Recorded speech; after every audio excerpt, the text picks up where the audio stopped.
Welcome back, everybody. Today, I'm going to teach you how to add Weebly plugins to your website. This is a great way to extend your site's functionality, whether you need pricing tables, contact forms, or any other specialized features that aren't built into Weebly by default. First, head over to Weebly.com and log into your Weebly account using your credentials. Once you're logged in, you'll land on your homepage where you can manage all your websites. Now, look at the left menu on your screen. You'll see an option labeled Website. Click on it, and underneath that, you'll find Edit Site. Go ahead and click that as well. This will show you a list of all the websites you've created with Weebly. Choose the website you want to edit by clicking on it. Once selected, look over to the right side of the screen where you'll see an Edit button.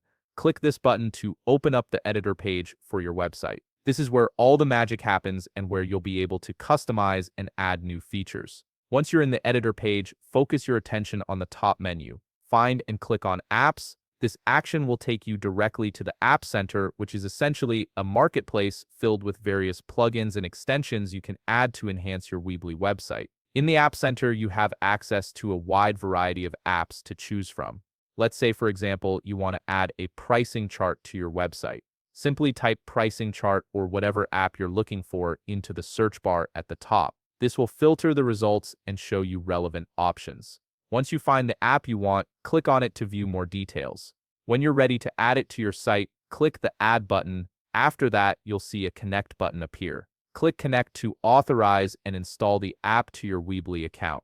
Now that the app is installed, go back to your editor page. Make sure you're on the Build tab in the top menu, as this is where you'll actually place the app onto your website. Next, focus on the left side menu and scroll down until you find Installed Apps. This section displays all the apps you've added to your account. Simply find the app you just installed, click on it, and drag it directly onto your website wherever you want it to appear.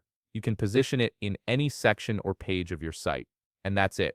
You've successfully added a plugin to your Weebly website, giving you more control and functionality to create exactly the kind of site you envision. If you found this video helpful, please leave a like, subscribe, and see you in the next video.